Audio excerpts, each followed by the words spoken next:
So if we can see a bit more of that, but maybe there's just some new teams on the block. I mean, for instance, OG just looks like a different team to me, honestly. Yeah, you got Ulf. I mean, they're still not in the worst spot when it comes to the leaderboards. I mean, we definitely expect them to always be in that top 5 position, so anything less is kind of like, hey, you know, what's taking them so long, right? But I mean, one good game, we'll see them in that spot. This could be it. I mean, they are in Yasnaya Fields right now. The zone definitely, for some reason, loves to favor that kind of area. So a hard shift goes in that direction. We could see them definitely pop off. But, you know, you are right. There are so many teams right now. Like, in this time, we've never seen the lobby just so well balanced. Right? In years past, we've seen, you know, a few dominant squads, other squads that are just kind of struggling. But now, at this point, anybody can take it. I mean, Thunder Talk's at the bottom. What's happening?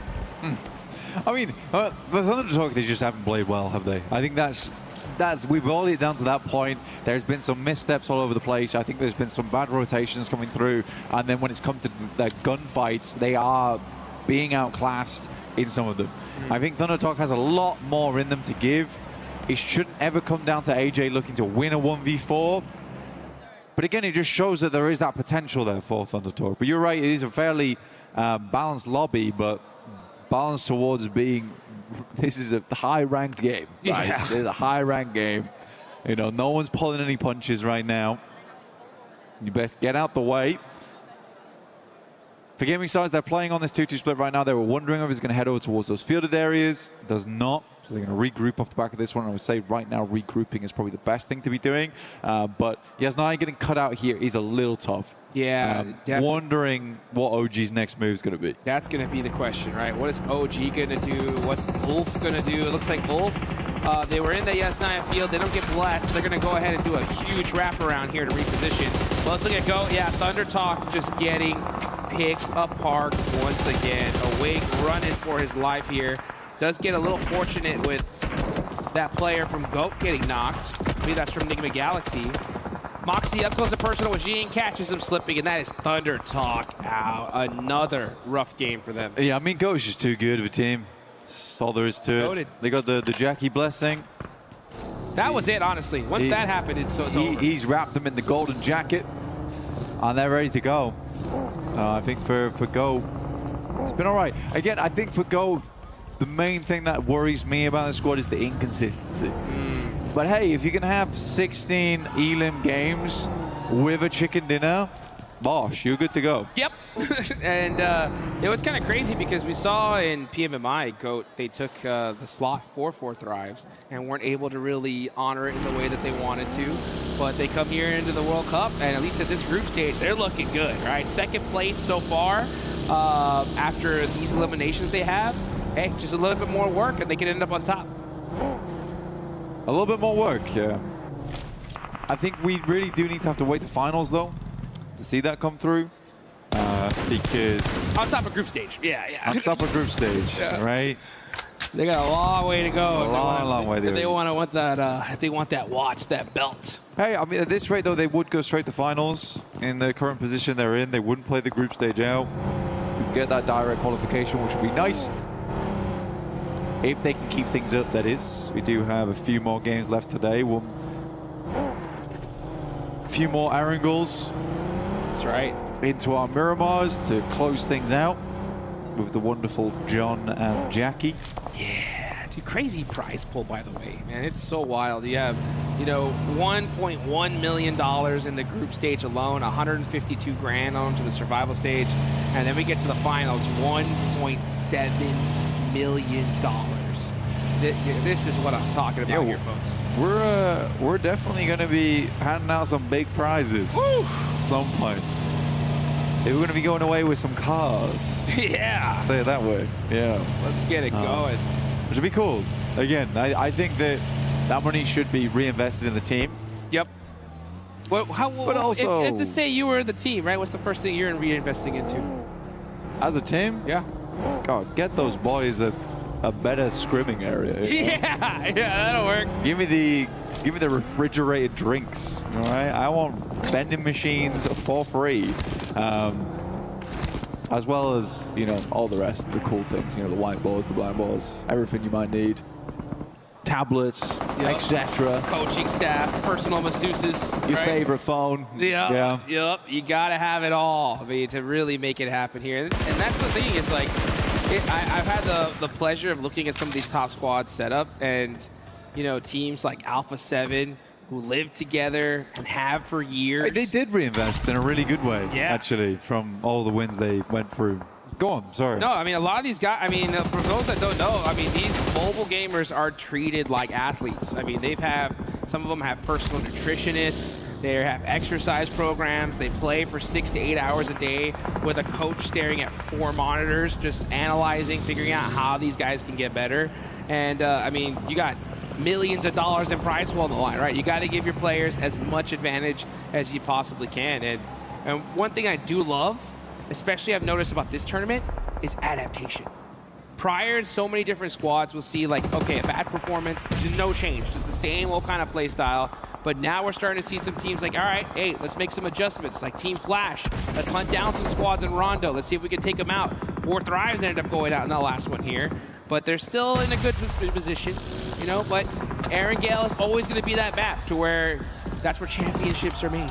Yeah, absolutely. I think for adaptation-wise, teams have had to get a lot better as times go on because we are having more 2-day sets. Used to be in the past, you could get away with first day, that's a great point, second day, and then adapt into third day. But now it's a case of you got to do your research. It's why we see teams coming back so late to the hotel, right? They go through all the VODs together here in the arena. But we're getting back in towards the action. Things are starting to pop off in a big way as Ulf does open up. ROQ is looking quite good here. They have been putting the work over towards Aurora. Now taking some gorgeous shots over towards Old Gamers. Gonna look at KRX there, getting some more eliminations. Yeah, as AGAL getting punished here. It's just Maple up left for the squad. Vinny gonna try to throw that through the window and not hit the mark, but the rest of the, oh, that one actually did. Maple's hurt. He's gonna back it up as his whole team is now gone. Gonna have to do a crazy 1v4 here. QXZZ's got that S12K though. And yeah, he's waiting for his team. He's like, you know what, why don't we push up as all 4? Guarantee this elimination. Sounds like a good idea. There he goes out the window, goes way too far. In fact, Maple's just going to drop down, get towards the other building. Bye-bye. It's a cheeky play. You have expected to get blasted on the approach. Smaller building, one way up the stairs here. A better chance for a 1v4. I mean, you love to set it up, but they're really going to happen. Enigma Galaxy heading over towards RQ. These guys have been making a lot of noise so far, and Enigma Galaxy, they're looking to turn that music down. Yeah, Enigma Galaxy putting that work, and we saw them come in super late last night. And I was saying like, hey, what were y'all guys doing? Y'all guys studying? Y'all guys were talking it out, and they said ping pong. You know what I'm saying? And you know what? Sometimes you got to build up those team building exercises, get that synergy going. Right. You're telling me they did? That's what they were doing. Ping pong the whole night. That's what they said. And it looks like it's working out right now because they are in a good position in the zone. Did you just expose their secret sauce? Maybe I just did. Okay. Now everyone's going to be on the ping pong. Now Enigma Galaxy can't get on the ping pong tables. Look what you've done. You're right. What have I done? You got to take that back. You know what? It was VOD review. It was VOD review. That's right. That's what we were doing outside. Exactly. Yep, as well. Yeah. So that's what it's all about here. You got to pull out all the secret sauce, all the stops here. Yeah. Oh, Goatho, look at that. Force on the roof, getting these little bank-nades in, causing a problem for Gaming Stars. Yusuf gonna have to do something. He's only got the pump shotgun. Oh, he didn't check his back and gets turned on as GOAT team are just making it happen here. Once they got that Jackie blessing, these guys just can't stop. Well, I mean, man, imagine just giving them so little respect that you don't even check the corner there and still winning the fight. That, yeah, if you're Gaming Stars, we need some more ping pong. We need it. We need it. We need to do something here, right? Got to make sure you're locked in going towards the end. That hand-eye coordination, those thumbs are just rock solid here. Kind of like mine. Yeah. Well, medium rare. Medium rare? Yeah. I'm more of a medium guy myself. Oh, right. Yeah. Yeah. I think I could play with hands like the rock. Yeah, that makes sense. The thing. Nades over the top though, towards 4 Thrives. Enigma Galaxy taking the fight over towards Goat in the meantime. 4 Thrives have been under pressure from a bombardment before, and they immediately start scattering. Do not want to fall prey to the same situation they did versus Enigma Galaxy over on our angle yesterday. Huzaifa. Oh, catch getting ran over by our IQ there. And 4 Thrives were just circling them like sharks, and they are putting in the punishment on Ulf. Man, Ulf just can't seem to get something going here, as 4 Thrives now with 5 eliminations are looking good in Erangel. I mean, right now for Ulf, I don't think they're going to drop to the bottom 3. Getting them towards that top 5 is going to take some special towards the end of the day, though. But they haven't played bad, right? They are a dead center team. Huzaifa finds a shot over towards a Tanky, as OG did make their exit from Yasnaya earlier on, moving down towards that southeast side currently. X-Force rejects in front of them, playing in heaven. Yeah, the problem with this is that we still have the top 4 teams in this circle here. And if they all do well in this game, that's going to start creating a little bit of a point gap. And if that happens, especially in the next game, oh, it's going to get wild. Yeah, I kind of feel what's going to happen here between 4 Thrives as well as Heaven. This is the type of team that would just send it. They're going to send just underneath, though, and actually try and deal with OG. WizGod opens up, though, and this is good damage. Huzaifa also falling. Aru's not there, but does it matter? Tanky put in that work, getting out Huzaifa, and yeah, now it's just IQ up left, so OG with the stiff arm there. Getting it done. Trying to hold on to that top spot. Now they got some good solid points. If you look at them right now, they're at 71. That is a good almost 20 points away from 6th place. If they end up strong here, that could be a straight lock for the top 5. Yo, you know what happened? I reckon Aru went to this game, he was like, guys, you can't perform without me. Then we got some serious problems. I'm gonna go drop over here, you guys drop over there. I'm gonna get knifed up, it's gonna be okay. You guys gotta play on a 3, and we'll see if you can make it work. Remember everything I taught you. And it looks like they're doing him proud right now as 3 players. They hold off 4 Thrives. Leave IQ as just 1. Maple still going, miraculously, by the way. Can't believe he even made it to 8th there. He's going to go ahead and take at least 1 point home with them. He'll take that, as Aurora and Mansion are completely hard stuck. You got Enigma Galaxy staring at him. Yeah, look at that Satan from downtown. He's got some good coverage here. And this is outside of the circle, so I'm not surprised we're going to see Enigma Galaxy just kind of wait it out, look to maybe get these last 3 eliminations, and then push into the zone from there. You got Coops up close and personal, keeping an eye on things, but you got to be careful. You cannot afford to get knocked. Igor, though, actually from Furia is staring at this as well. Man, Aurora, this is worst case scenario for you. 2 monster squads looking at you. You're outside of the circle here. Man, they're just going to try to do what they can. Nade underneath. Come through from Coops right now. Doc seeing it enter. Another one could do the trick. Some of that.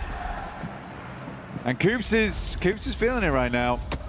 He's been a fantastic player for the squad. Steps up now, 1v1 versus Reapers. They're down. It is Chief to find the final shot from far, far away. It's been a rarity, though, seeing a Heaven Circle in a long, long time. Usually it's a little bit of a feature, but never the ending position. See exactly where Stage 7 heads over towards as it drops down towards that southwest side. Let's get it going here. Enigma Galaxy putting in that work. They have the edge of the circle here. We'll see where exactly it's going to go ahead and shift onto. But they got coverage right now. Protect those vehicles. That's so important because if the zone hard shifts away from them, they're definitely going to need them. So keep those protected. Wait for that next zone. You got 477 still up from Goat, trying to soak up some more placement points. Next zone does pop, though. Where are we headed? Enigma Galaxy will absolutely have to move, and we are over towards Heaven. Gives OG another chance here as well on that western side. They're looking for the turkey here, dude. The OG fans were happy about that one. I heard some claps happen the second that zone shifted. Let's see how this all works. Yeah, they are looking for that turkey. 3 in a row here. Here comes Nigma Galaxy, though, on the drive. 477 stuck out, and they actually pass him up completely. They're driving straight towards OG. OG's going to have to hold them off around the other edge of things. It is a 4v3 here. Tanky the first to fall. But WizGod actually is able to get a bit of a clap back over towards that way, and Ralph is left behind. So only 2 players for Nigma Galaxy, possibly allowing chance for OG to reset. IQ, last player up for 4 thrives as well. OG are hurt, though. That nade looks good. WizGod, ooh, barely getting out of the way of that one. Coop's gonna throw another, though. Coop is hungry. He finds a nice headshot there. That one stung. He knows exactly where they are. This nade is an eviction notice saying hello and goodbye. Gets the knock on a Tanky. They're on their last legs right now. I think there was a bare moment where everyone was on practically 10 HP. WizGod will finish off IQ up in the distance. That felt personal. Coop's throwing a quick Molotov down low. He needs to start doing some of that low toss action we saw earlier. But he's got another nade locked and loaded. Let's see if he can throw this heat-seeking missile down south. Oh, he's got to watch his back, though, and he gets him. Coops is doing some damage right here, all by himself.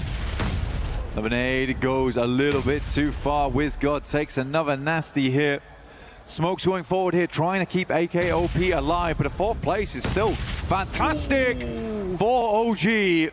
Setting goes down, that will give time for potentially WizGod to move up and pick up AKOP in the midst of all smoke here. Makes the dash now. Devil gets a knock onto Satan. What is going on right here? We got Coops gonna hopefully try to get that res. For demon on demon action, this is crazy. Meanwhile, Furia is going to put in some work, and Silence, he's got that MG3. That's the gun to have here. Furia, man, looking to finally get a chicken dinner as Silence gets another knock there, and the finish, actually. Coops down to his last single HP. Dudes, oh, nice little vehicle switch there. Hops in the vehicle, hits the passenger seat, ejects, gets himself to safety for a little bit longer, but, oh, looks like that nade is gonna do it. They'll take a 4th place, though. OG secures at least a 3rd. Goodness me, AKOP is kind of tearing X-Force Rejects apart, but finally they get shut down, and this is a free game for Furia. That's what you get, Devil. Take down Satan, friendly fire. Game's gonna end just like that. And Furia will pick themselves up a win. And it feels good for them. Coming off the back of that Rondo into this Erangel. A real turnaround today. That is how you get it done right there. Furia, you know, that was just a sigh of relief, because yesterday they were just hunting circles all day long, couldn't catch a break, and here they get the chicken dinner. But speaking of breaks, hey, X-Force Rejects, right? They stopped into heaven, they held that position. Yeah. Zone ended up getting locked onto them. And for a team that was pretty much last place, right, that gives them an opportunity, right? That could be that door open for them to at least get to survival stage. Yeah. But Nigma Galaxy, though, again, it's a decent move. I mean, Ralph gets caught on the back lines there, but it's understandable. That's a hard bit of terrain to push through. Yeah. Coops does a wonderful job, though. The team's going to be massively proud of him with the way he handled that ridgeline versus OG. Goodness me. I mean, if it wasn't for Furia, potentially takes down the whole team. But yeah, for Furia, they were very quick to the mark. I think that's the main thing from Furia. They analyzed and saw where the opportunities were there, pushed over the top, and as soon as X-Force Rejects pushes out that building, goodness me, did you see how quickly Furia marched to the other side? That was wild. Yeah, they knew that, hey, this is our chance to win it, and they took it. Furia is one of those squads that are so high IQ when it comes to those kind of opportunities. They're not going to miss it, that's for sure. Yeah. And you're totally right. I mean, once we saw that zone shift, Nigma Galaxy knew they lost this game, right? They're like, hey, you know what? We just got to try to do whatever we can. Those kind of rotations, you're going to have a sacrifice, right? Just to be able to even get there. But they did utilize that opportunity to its maximum, that's for sure. That's what it's all about. But Furia, they knew they had that one in the bag, and they took it. Again, it's nice to see some more aggression coming out of Nigma Galaxy. It's nice to see OG on the front lines taking some good fights, and without Aru as well towards that end there. For X-Force Rejects, I need a little bit more to be convinced, because you are playing from heaven. It's a god compound at the end of the day. It was luck, right? It was luck. But you know what? Sometimes luck is all it takes. It's just what you need. It's just what you need, you know, and they just happened to get it. And it's good for them that it happened now in the second game of the last date, right? So we've seen it in the past where teams that are coming in a little bit nervous, don't have that as much experience as some of these other guys.